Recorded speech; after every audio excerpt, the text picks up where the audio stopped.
ఓం సాయిరామ్. ఓం సాయిరామ్. భగవత్ కథలను వినడం వల్ల, సత్సంగాల వల్ల సద్భావనలు కలుగుతాయి. మనసు మంచి మార్గంలో పయనిస్తుంది. సత్య అసత్య వివేక జ్ఞానం కలుగుతుంది. భక్తి జ్ఞానాలు పెంపొందుతాయి. సద్బుద్ధి కలిగాక దైవాన్ని చూడాలనే తపన మొదలై అది కన్నీటికి కారణం అవుతుంది. అలాంటి కన్నీటిని బాబా మరింత ఆప్యాయంగా తుడిచి ఆత్మానందాన్ని కలిగిస్తారు. ఇది నిజం. ఇక విషయానికి వచ్చేద్దాం. ఇది 1999 అక్టోబర్లో జరిగిన అనుభవం అండి. అవి దసరా నవరాత్రులు. బాబా గుళ్ళో శ్రీ కృష్ణవర్జుల రాజేంద్ర ప్రసాద్ గారి సచ్చరిత్ర జ్ఞానయజ్ఞ సప్తాహం జరుగుతోంది. రాజేంద్ర ప్రసాద్ గారు సచ్చరిత్ర చాలా బాగా చెప్తారు. ఆయన చెప్తుంటే మళ్ళీ మళ్ళీ వినాలనిపించేలా ఉంటుంది. అంకిత భావంతో చెప్పే ఈయనని అభినవ దాసగణ మహారాజ్ అని అంటారు. వీరు బాబా భక్తులందరికీ సుపరిచితులే. చాలా నిరాడంబరులు. శ్రద్ధగా వినటం ఒక్కటే ఆయన మన నుంచి ఆశించే మూల్యం. నేను వీరి కార్యక్రమాలకి తప్పకుండా పాల్గొంటాను. అలా గుళ్ళో జరిగిన కార్యక్రమానికి వారం రోజులు వెళ్ళాను. తర్వాత మా పక్క వాళ్ళింట్లోనే కార్యక్రమం అని చెప్పారు. యథాప్రకారంగా హాజరయ్యాను. మొదటి రోజు బాగా అనిపించింది. రెండో రోజు కాస్త నిరాశ కలిగింది. మూడో రోజు కూడా మనసుకి హత్తుకోలేదు. నాలుగో రోజు, ఐదవ రోజు వెళ్ళాలనిపించలేదు. ఆరో రోజు వెళ్ళాను. ఆఖరి రోజు కదా అని సంతృప్తి కలగలేదు. ఏంటి బాబా ప్రసాద్ గారు ఇలా సంక్షిప్తంగా ముగించేస్తున్నారు? వినాలనిపించేలా చెప్పేవారు కదా, మరి ఇలా చెప్తున్నారేంటి? ఆయన మనసు పెట్టి చెప్పటం లేదా, లేక నేను మనసు పెట్టి వినటం లేదా అని నాలో నేను అనుకున్నాను. ఇంతలో లీలమ్మ అన్న పిలుపుకి నా ఆలోచనలకి కళ్ళెం పడింది. వచ్చే వారం మీ ఇంట్లో సప్తాహం అన్నారు అని ఆశ్చర్యపోయాను. అలాగేనండి అన్నాను. ఆలోచించుకొని రేపు చెప్పండి నాకు అన్నారు. అయ్యో ఆలోచించేదేముంది, అది బాబా ఆజ్ఞ అనుకుంటాను అని అన్నాను.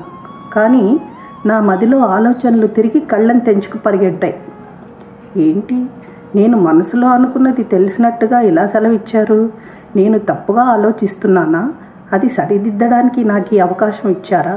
లేక నాలో ఎక్కడో ఏదో అహం ఉంది, దాన్ని నిర్మూలించటానికి ఇలా జరిగిందా? ఏదీ తేల్చుకోలేకపోయాను. వారం రోజులు నేను కార్యక్రమాన్ని సక్రమంగా నిర్వహించగలనా? ఆఫీసు, చిన్నపిల్లలు, సమయం సరిపోతుందా? ఏవేవో ఆలోచనలు.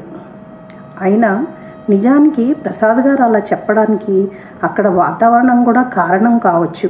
లైట్ల కాంతికి పురుగులు, దోమలు ఆయన్ని చాలా చికాకు పెట్టాయి. గాలి లేదు, చెమటలు కారిపోతున్నా విసుగు లేకుండా చెప్పారు. అది అర్థం చేసుకోకుండా నేను అలా అనుకోవటం నిజంగా తప్పే కదా. పెద్దవారి గురించి ఇలా అనుకోవటం ఎంతవరకు కరెక్టు? ఆ రోజు రానే వచ్చింది.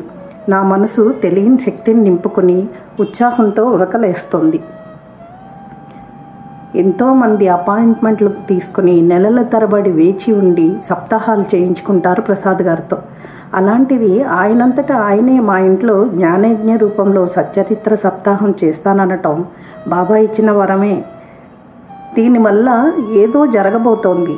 ఏంటి అన్నది నాకు తెలీదు. కానీ నేను మాత్రం బాబా ఈ 7 రోజులు ప్రసాద్ గారి మనసులో నువ్వే దూరి నీ ద్వారా నీ కథల్ని విన్నామన్న అనుభూతి అందరికీ కలగచేయి, లేదా ప్రసాద్ గారి పక్కన కూర్చుని జనరంజకంగా మనోరంజకంగా నీ కథలు వినిపించేలా చెయ్యి అని మనస్ఫూర్తిగా ప్రార్థించాను. అంతేకాదు, నువ్వు వచ్చావన్న అనుభూతిని మానసికంగానే కాదు భౌతికంగా కూడా కలిగించాలి అని వేడుకున్నాను. ప్రసాద్ గారు చాలా నిరాడంబరులు. వారికి ఆసనం ఏర్పాటు చేసినా కిందే కూర్చుంటారు. అందుకే కిందే ఏర్పాటు చేశాను. బాబాకి మాత్రం ఎత్తైన ఆసనం వేశాను.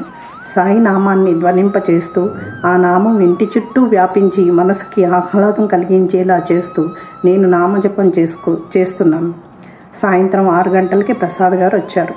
ఇంట్లోకి వస్తూనే ఆహా ఎంత శ్రావ్యంగా ఉంది బాబా నామం, ఏర్పాట్లు కూడా చాలా బాగా చేశావు, నీ శ్రద్ధ తెలుస్తోంది, నిజంగా గుళ్ళో కూర్చున్నట్టుందమ్మా అన్నారు. అంతా బాబా దయ అన్నాను. ఇలాంటి వాతావరణం ఉంటే చెప్పాలన్న ఉత్సాహం ఎక్కువగా ఉంటుంది. అప్పుడు నేను కాదమ్మా, బాబాగారే నాతో చెప్పిస్తారు అన్నారు. మళ్ళీ గుండెగూడలో గంటలు మొదలయ్యాయి. నా మాటలు నాకే వినిపిస్తున్నాయి అనుకున్నాను. ఆలోచించే టైం లేదు. కార్యక్రమం మొదలుపెట్టారు. నేను ఊహించిన దానికన్నా బాగా చెప్పారు. మనసు ఆనంద డోలికలూగేలా చేశారు. వారంలో 6 రోజులు గడిచిపోయాయి. 7వ రోజు రానే వచ్చింది. హాఫ్ డే సెలవు పెట్టాను, ఆఖరి రోజు కదా అని. 6 రోజులు ఎలా గడిచిపోయాయో తెలీదు. కానీ భౌతికంగా బాబా ఆసనాన్ని అలంకరించలేదు. బోసిగా కనిపించే ఆసనాన్ని చూస్తే బాధగా ఉంది. నువ్వు రావాలి, ఏమైనా సరే, ఎలా వస్తావో నాకు తెలీదు అని మనసులో అనుకున్నాను. అప్పుడే అయిపోయిన 6 రోజులు. రేపటి నుంచి ఈ అమృతం చెవిలో పడదా అనిపించింది. అన్యమనస్కంగానే ఉన్నాను. కార్యక్రమం ముగిసింది. ప్రసాద్ గారు తాను చెందిన అనుభూతిని చెప్పి చాలా చాలా ఆనందంగా ఉంది, ఇంకా కొనసాగితే బాగుండేది అన్నారు. నాకు అలానే అనిపించింది. బాబా ఆసనం వంక చూశాను. నన్ను వెక్కిరిస్తున్నట్టుగా అనిపించింది. ఇక బాబాకి హారతి ఇవ్వమ్మా అన్నారు ప్రసాద్ గారు. సరే అని హారతి సిద్ధం చేస్తున్నాను. నువ్వు వస్తావని నా మనసు పదే పదే చెబుతోంది. ఆశ చావటం లేదు. నా కళ్ళు ఆ దర్శనం కోసం నిరీక్షిస్తున్నాయి. గుండెగుడిలో బాబా ఉన్నా ఇలాంటి కోరికేంటి అని నాకు నేనే అనుకున్నాను. అనుకుంటూనే దీపం వెలిగించాను. ఆ దీపపు కాంతిలో ద్వారకామాయి బాబా విగ్రహం కనిపించింది. బ్రహ్మ అనుకున్నాను. కాదు, నా ముందు బాబా విగ్రహాన్ని చూపించి, ఇదిగో నీకోసం షిరిడీ నుంచి వచ్చిన బాబా అని ఒక ఆవిడ నా చేతిలో పెట్టింది. పట్టరాని ఆనందం. బాబా వచ్చారు, నా సాయి వచ్చారు అని ఆ విగ్రహం పట్టుకుని నాట్యమే చేశాను.